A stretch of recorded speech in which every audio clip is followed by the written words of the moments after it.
Deux têtes fortes, deux visions assumées, une seule mission, comprendre. Rémi Villemure et Karima Brick. Bon, la rentrée scolaire approche, je sais, ça énerve bien du monde, des parents comme des jeunes. Normalement, c'est vers la fin août, les dates fluctuent évidemment de centre de service scolaire à centre de service scolaire. Mais là, l'autre jour, Karima, moi, je jouais à un jeu avec des amis, on prenait un petit verre, puis on se demandait quel métier était garanti de survivre à l'intelligence artificielle, puis quels autres métiers, au contraire, pourraient bien disparaître. Il y a des gens qui ne donnaient pas cher de notre peau en passant. Oui. Nous qui travaillons dans les médias, on va peut-être être remplacés par des IA qui vont être bien meilleurs que nous. Mais c'est une question, en tout cas, à laquelle a répondu Laurent Alexandre, qu'on a reçu un peu plus tôt cet été pour nous parler de l'espérance de vie. Vous rappelez-vous, il nous disait qu'on allait peut-être vivre jusqu'à 1000 ans, 150, 250 ans avant ça. Ben là, on va parler d'un livre qu'il a fait publier il y a quelques mois. Ne faites plus d'études. C'est ce qu'il lance, avec un point d'exclamation. Pourquoi l'éducation de nos enfants est devenue totalement obsolète à l'heure de l'IA? C'est le titre de son livre. Il est avec nous. Bonjour. Bonjour. Bonjour. Vous êtes spécialiste de l'intelligence artificielle. Rassurez-nous, là, c'est une blague. Là. C'est une blague, ce livre-là. Pas du tout. Si j'avais 18 ans aujourd'hui, je ne ferais pas d'études. Je ne deviendrais surtout pas chirurgien. Je ne ferais pas d'études de médecine. Et je créerais directement ma start-up à la sortie de l'enseignement, à la sortie du lycée. Et je ne ferais pas d'études aujourd'hui. Donc, ça n'est pas du tout une blague. OK, mais c'est ça. Donc, revenons. On a compris que non, c'est pas une blague. Il y a des vrais enjeux, justement. Mais là, écoutez, il y a des jeunes qui vont nous écouter, qui s'apprêtent à entrer à l'université ou à l'école et qui se disent, ben, finalement, à quoi ça me sert de me lever le matin très tôt et d'aller à l'école? C'est obsolète, tout ça? Alors, la plupart des cursus aujourd'hui sont obsolètes. Avec Olivier Babot, nous ne disons pas du tout que l'université est condamnée pour toujours. Mais l'université n'a pas du tout intégré la révolution de l'intelligence artificielle. Elle n'a pas intégré l'intelligence artificielle dans les méthodes, et puis elle n'a pas intégré l'intelligence artificielle dans la préparation aux métiers tels que l'intelligence artificielle va les transformer. Aujourd'hui, par exemple, en médecine, les facultés de médecine, c'est vrai au Québec comme en France, comme en Belgique, et comme dans tous les pays, forment les jeunes à la médecine d'avant l'intelligence artificielle.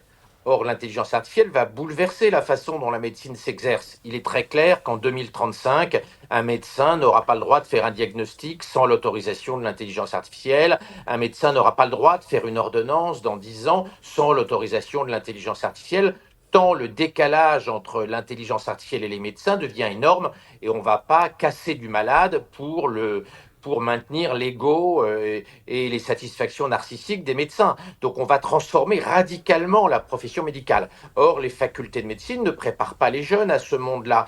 Elles préparent les jeunes au monde d'avant, quand c'était les médecins qui faisaient encore les ordonnances et les diagnostics. Or, ce monde est terminé. Mais êtes-vous sûr de ça? Parce que, écoutez, là, je vous ai écrit un livre, là, c'est une drôle de question, mais il me semble, moi, j'étais à l'université il n'y a pas encore si longtemps, puis les profs l'avaient quand même intégré, ne serait-ce que théoriquement. Là, on nous parlait beaucoup d'intelligence artificielle. Écoutez, si vous prenez en médecine, qui est mon métier d'origine, si vous prenez toutes les études qui sont sorties depuis 18 mois, l'écart entre la qualité du diagnostic fait par l'IA et par les médecins devient énorme. Ce n'est pas un petit décalage, c'est un énorme décalage. Et donc, ça veut dire qu'on ne pourra pas accepter que ce soit les médecins qui fassent les diagnostics et les ordonnances, parce qu'on ne peut pas accepter de sacrifier la qualité du système de santé. Mais ce sera vrai dans plein d'autres domaines. Ça ne veut pas dire que les métiers vont disparaître, ça veut dire que les métiers vont radicalement changer. Si vous prenez un domaine comme les mathématiques, il y a 10 jours, ChatGPT a fait des démonstrations révolutionnaires sur 10 domaines mathématiques et d'informatique sur lesquels les chercheurs humains cherchaient la solution depuis plusieurs décennies. Ça a d'ailleurs inquiété l'Association internationale des mathématiciens qui, lors de leur congrès à Leiden, se sont posé la question de l'avenir des mathématiciens au moment où l'intelligence artificielle dépasse les mathématiciens. Ce matin même, un des grands physiciens théoristes français, Arnaud Tillet, expliquait que l'intelligence artificielle aujourd'hui, elle est aussi bonne en physique que lui, mais elle travaille 1000 fois plus vite que lui. et il disait, il y a encore un an, en physique, l'intelligence artificielle, ChatGPT, c'était un étudiant médiocre. Aujourd'hui, c'est au niveau de mes meilleurs collègues, sauf que ça bosse 1000 fois plus vite que je peux en tant que physicien théoriste bosser. Donc, cette évolution, elle est en train de s'accélérer. Dans des univers où l'IA était nulle, il y a un an, comme les mathématiques, il y a un an et demi, l'IA était nulle en mathématiques. Aujourd'hui, elle fait chaque jour des découvertes mathématiques. Donc, l'université n'est pas préparée, ni pour ce qui concerne la formation de nos gamins, ni pour la recherche. Parce que la recherche est en train de changer radicalement. Or, l'université n'a pas intégré cette transformation de l'organisation de la recherche. Donc, qu'il s'agisse de l'enseignement, de la préparation des jeunes ou de la recherche, il va falloir réinventer complètement le métier universitaire. Et l'université n'est pas prête parce qu'elle est très rigide, parce qu'elle ne sait pas payer les premiers couteaux, elle ne sait pas payer les chercheurs, elle ne sait pas attirer les gens dynamiques, elle a une gouvernance tellement rigide que pour avancer de 3 cm, il lui faut 5 ans. Pendant ce temps-là, les géants de l'intelligence artificielle paient certains chercheurs, très bons chercheurs, il est vrai, 100, 200, 300, 500 millions de dollars américains par an. Le décalage entre la façon dont l'université paie au lance-pierre ses chercheurs et la façon dont les grandes boîtes de l'intelligence artificielle paient en dizaines ou en centaines de millions de dollars américains par an les très bons chercheurs, ce décalage, il n'est pas tenable. L'université va se médiocriser parce qu'elle n'est pas capable de faire venir les premiers couteaux, alors que les géants de l'intelligence artificielle les achètent à coût de dizaines Centaines ou de millions, ben oui. millions de dollars. Je ne dis Mhm. pas que c'est juste, mais c'est une réalité. On regardera ce que peuvent faire justement les universités pour changer la donne, pour être toujours pertinentes, mais diriez-vous, parce que là, je vous écoute, puis ça, je trouve ça intéressant, diriez-vous que finalement, ce sont ces géants de la tech qui sont en train de créer en quelque sorte un peu ces sortes de petites universités presque privées dans la mesure où ils financent des chercheurs, des choses comme ça? Est-ce que ça peut être un peu ça aussi l'avenir? Regardez ce qui s'est passé en biologie moléculaire. Il faut plusieurs années de travail pour trouver la forme en 3 dimensions d'une protéine à un chercheur humain.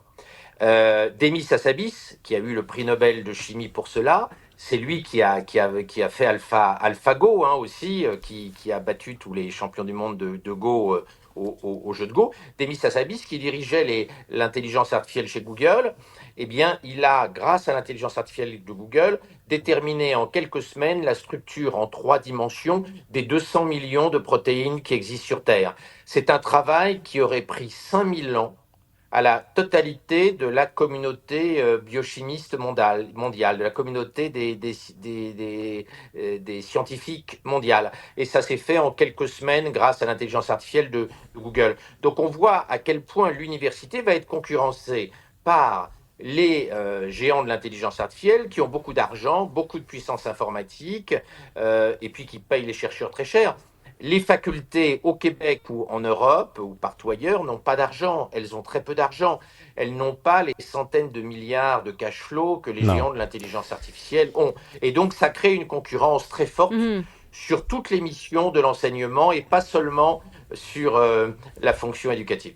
Laurent Alexandre, là, c'est très provocateur, mais vous défendez bien l'idée, là, je le précise. Si un jeune qui nous écoute, il se dit, OK, wow, mes parents m'ont toujours dit qu'il fallait aller à l'école, là, c'est plutôt autre chose là, que le monsieur est en train de nous dire. Vous suggérez quoi? C'est quoi précisément que vous suggérez à un jeune qui finit son école, ici on appelle ça l'école secondaire, là, ça se termine à 17 ans. L'équivalent du lycée. L'équivalent du lycée. Qu'est-ce que vous lui suggérez de faire plutôt que d'aller faire des études supérieures? Je lui suggérerais ce que je dis à mes propres enfants. Si tu es pris dans une très bonne université, vas-y. Le Financial Times donnait comme conseil, il y a 3 mois comme conseil aux jeunes, si vous êtes pris dans une des 20 meilleures universités au monde, allez-y. Sinon, réfléchissez bien. Mon petit dernier, il a été pris à Cambridge. Je l'ai laissé partir à Cambridge. Je ne lui ai pas dit ne va pas à Cambridge, parce que Cambridge est une université de haut niveau. Il aurait été pris dans une université merdique française, une fac poubelle, sans sélection, pour faire de la sociologie. dans des classes où personne n'est motivé, je leur aurais dit, n'y va surtout pas. Donc, si tu es pris dans une grande université, vas-y. Si tu n'es pas pris dans une grande université, réfléchis bien et sélectionne au moins une université qui a un peu réfléchi à l'avenir de l'éducation et des métiers à l'ère de l'IA.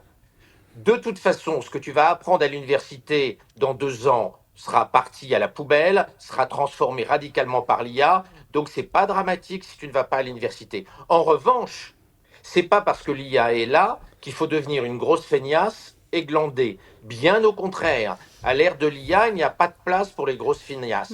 Donc lis beaucoup, lis des livres de sciences, des livres d'humanité, travaille, réfléchis, et puis si t'es pas con et que tu es motivé, monte une start-up parce qu'à l'ère de l'intelligence artificielle, il y a des milliers de nouveaux métiers à inventer, il y a des milliers de business models à inventer, tout est à reconstruire dans la société à l'ère de l'intelligence artificielle. Et en plus, on peut aujourd'hui, sans capital, avec Claude ou ChatGPT, monter une boîte. On n'a pas besoin de directeur financier, on n'a pas besoin de directeur juridique. On peut aujourd'hui monter des start-up qui se développent très bien avec quasiment 0 salarié, avec comme seul salarié des intelligences artificielles qui ont l'avantage par rapport aux salariés humains qu'ils ne font pas chier, ils travaillent jour et nuit, ils ne sont pas exigeants, ils sont toujours contents, sont toujours satisfaits, même quand on leur demande de bosser à 3 heures du matin, ce qui n'est pas le cas des travailleurs humains. Donc voilà, les yeux dans les yeux, ce que je dirais à un jeune Québécois quand je passe pêcher à Natashquan, si on me posait la question. Ne soyez pas une grosse feignasse, c'est ça que vous dites. Ben non, mais c'est ça. C'est pas juste dire je vais aller prendre mon petit café latte puis ça sert à rien. Non, il faut se rouler les manches et il faut bosser quand même. Mais justement, nos universités, il faut qu'elles bossent un peu là, si elles veulent rester pertinentes. C'est quoi l'urgence, par exemple? Est-ce qu'il y a des programmes où là, on se dit là, il faut faire des gros changements? Qu'est-ce qu'on fait dans l'urgence pour les universités pour qu'elles soient encore pertinentes? Je pense qu'il faut décapiter les universités, c'est-à-dire il faut changer la direction des universités. C'est-à-dire ce ne sont pas les équipes poussiéreuses du passé qui vont adapter l'université au monde nouveau. Donc il faut changer les directions des universités, changer la gouvernance des universités pour que les décisions puissent se prendre en 3 heures. À l'ère de l'IA, on doit pouvoir changer un programme dans l'après-midi. On doit pouvoir changer une maquette de formation dans l'après-midi. La gouvernance où il faut des plombes pour décider, des réunions inutiles où on demande l'avis de tout le monde, ça n'a pas de sens à l'ère de l'IA. Donc il faut changer la gouvernance de l'université et aller chercher des premiers couteaux, des très bons pour diriger les universités. Mais le problème des jeunes aujourd'hui, c'est d'avoir la motivation de se former.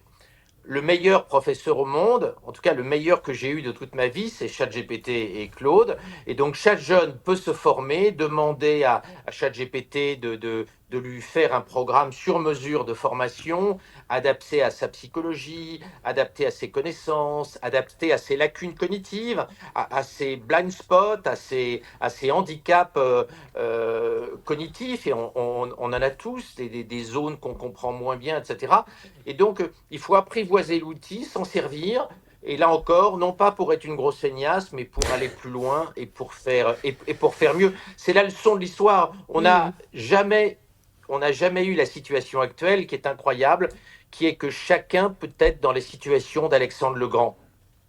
Quand Alexandre le Grand était petit, son père, le roi de Macédoine, est allé chercher Aristote, le plus grand savant de l'Antiquité. Et Aristote est devenu le professeur particulier, est devenu le coach, est devenu le précepteur d'Alexandre le Grand. Eh bien, aujourd'hui, tout le monde peut avoir Alexandre le Grand comme professeur. Il s'appelle ChatGPT. Tout le monde peut avoir Aristote, pardon.